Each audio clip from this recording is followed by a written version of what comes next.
have all those fingers in the pie. God, that sounds dirty.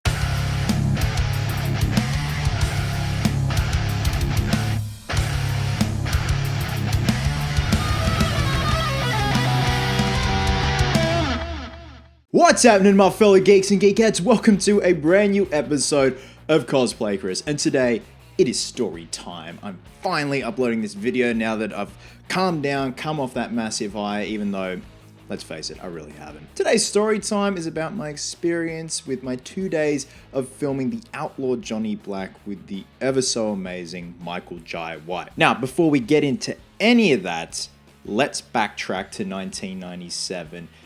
Spawn had just come out. I was 9 years old and I was fascinated with this film. Not just the makeup side, but for the main lead actor, Mr. Michael Jai White, who was playing Al Simmons / Spawn. There was just something about him. He just oozed charm and charisma. And then also when he turns into Spawn, from Al Simmons into Spawn in that makeup, he just acted the shit out of it through that makeup. He was crazy good. And then of course he went on to do Universal Soldier, and he did Black Dynamite, Blood and Bone, and then was Gamble in The Dark Knight. He's just done everything, man. The guy has an amazing and impressive resume. So let's fast forward to April last year. You guys remember when I was gearing up to do the Captain Nomad cosplay at the Gold Coast Supernova / Superhero Weekend. They had a parade going on there. So Michael was actually a guest up there at Supernova. And my buddy Josh, who I've known since grade 4, we've gone to school and high school together, he was up there as well. He's a massive Michael Jai White fan. He goes, dude, I want to get a photo too. So I go, all right, man,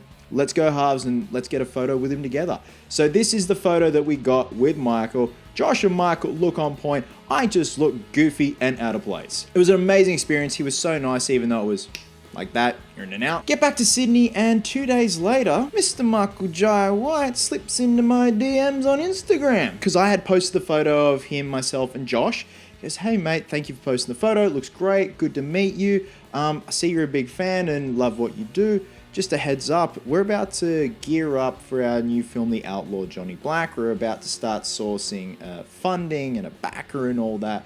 We're going to get a bunch of influencers to kind of, spread the word and get the hype out there that, the guy that did Black Dynamite and Blood and Bone has a new film on the horizon. I go, dude, I won't just do a pose. I will do a whole goddamn video for you, sir. So some of you may remember that little short video that I put up last year just after Supernova in regards to the announcement of the Outlaw Johnny Black and the whole campaign they had going. They could have people that could, donate, as well as they also needed a big funder, like a big backer. And then it just all went quiet. There was radio silence, which I get because that happens sometimes with productions, and I just forgot about it and just kind of moved on with my life and doing this and that, X, Y, and Z. 2 months ago, I get an email from this amazing lady called Makesha. Now, Makesha is one of those people where I'd love her as my grandmother. I never really grew up with grandparents, and I would love her as my honorary grandma. In the email, she said, hey, Chris, do you have a contact number, like a mobile phone number? And I gave her my number with the extension, and she goes, I'm having trouble getting through. I'm like,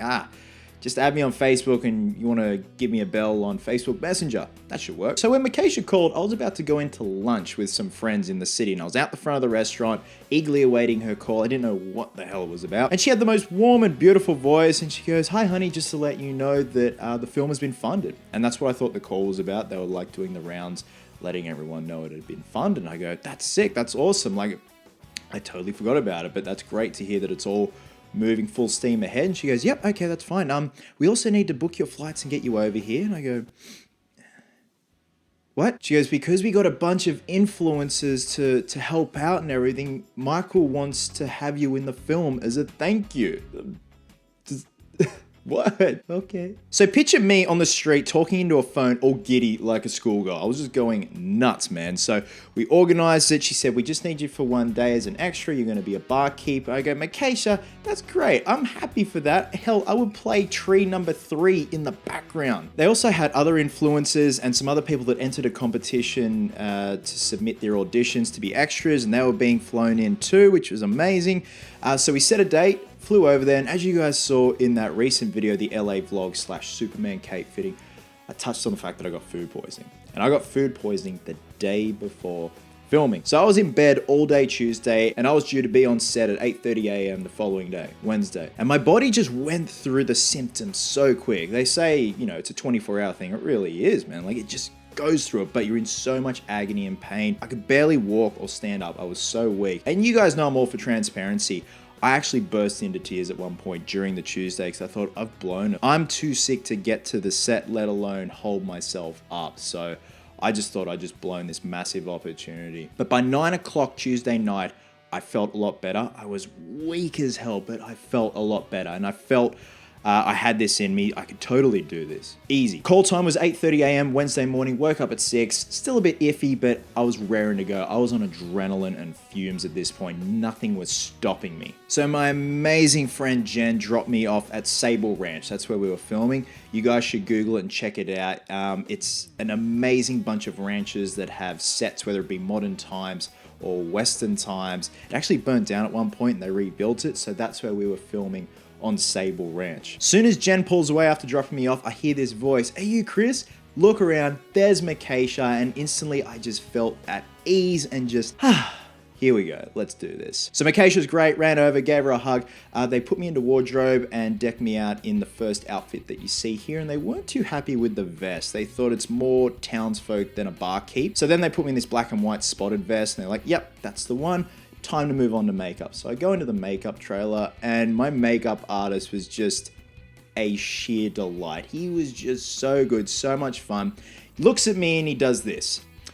Okay, we're gonna put a big mustache on you and just twirl it. So here's a time-lapse video of me getting my makeup on and getting the mustache on. It is a hand-laced mustache piece, which was beautiful. That took about 20 minutes, and then they got some, you know, hardcore pomade and greased my hair down and shellacked my hair down so I looked like a proper barkeep. Then got into a minivan and was driven about, 200 meters down to where the set was, where the main drag of the town was. It's not much of a walk, but in that heat and sun, it's hot with all those layers on, and you got, sweat pooling around the mustache.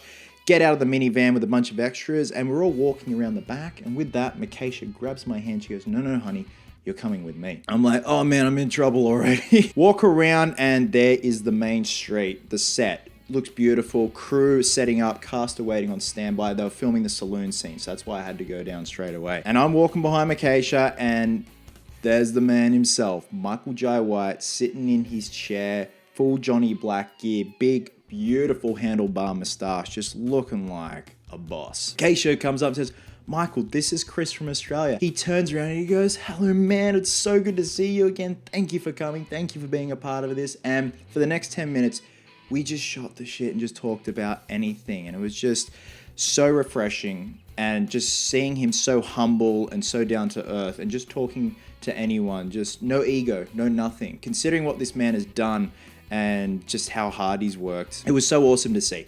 And then obviously it came time for him to go inside the saloon and get framed up, and then they called me in, and this is the photo you see right here of me behind the bar. Behind my bar, man. I own this thing. So keep in mind, I filmed and photographed a lot of stuff on my phone, but unfortunately, because it was kind of integral to the plot and giving away certain goofs, I'm not allowed to post it until the film comes out, which is totally understandable.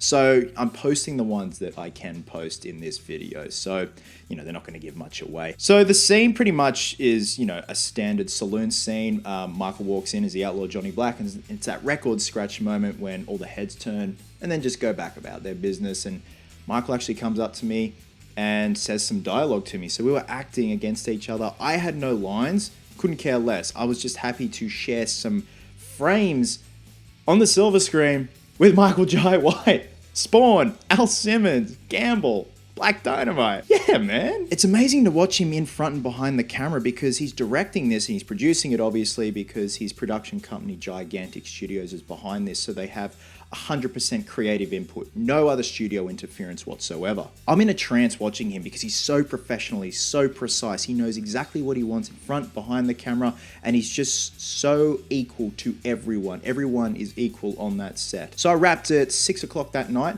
and they wanted me for another day. And I go, sure, I'm more than happy to do another day. Call time on the Thursday was midday. And I thought, okay, it's probably just like a half day. Cruisy, easy. And that night, Jen turns to me and she goes, you probably realize you're going to finish at midnight. And I'm like, okay. I couldn't care less, man. You can get me till midday the next day. That's great. So get there at midday, and it's to finish off the rest of this scene. And there are a lot of stunt guys there. So you can figure out what the rest of this scene is going to entail. And that's why I said I shot a lot of video. Can't post it yet, and I can't wait to. So we filmed until 2 a.m. the following morning. And it was so cold out in that desert. It was just this true California desert experience. So this photo right here, I got with Michael in the afternoon on my second day of filming, just as the sun was setting. Everything just looked great against the backdrop and the set, and I just wanted to get a photo of him and I in costume. Producer said, that's totally fine, I'll take it for you.